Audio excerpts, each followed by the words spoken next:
Umnyango wezokuphepha komphakathi waseGauteng usayine isivumelwano neNyuvesi yaseJohannesburg kanye neNyuvesi yaseNorth West ukuze kwenziwe ngcono izindlela zokuphepha emakhampasini.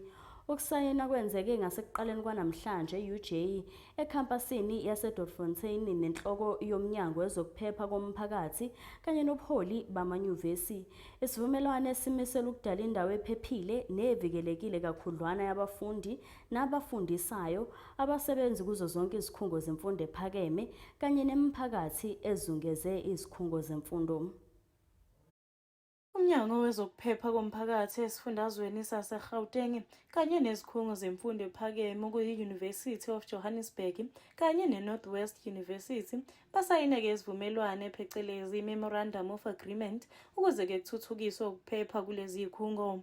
Inhloko yomnyango wezokuphepha komphakathi esifundazweni ilandise kanjena ngalesi sivumelwano. Is definitely ensuring that we are able to work through Gauteng Traffic Police, JMPD, SAPS as joint law enforcement, through our Gauteng traffic wardens and their campus security, and make sure that the campuses are safe in and around the campuses.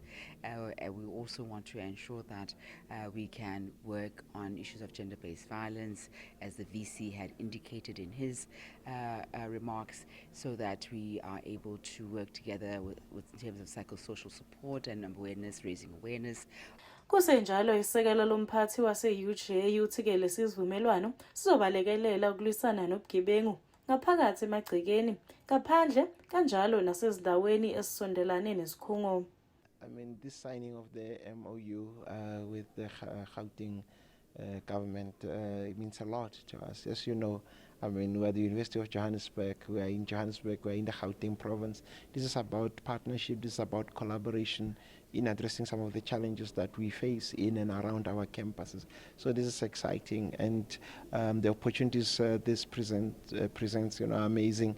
It will also enable our stakeholder community, particularly our students, to have access to some of the resources that are made available by the province. Kokusebenzisa-ke imfundo ephakeme lo mnyango uhlose-ke ukwakha indawo ephephile nephephe kakhudlwana kubafundi, abafundisi, abasebenzi bazo zonke izikhungo zemfundo ephakeme kanye nemiphakathi ezungezile. Ezindabeni zeSoweto TV, ngikuNokulunga Mthembu ngiseJohannesburg.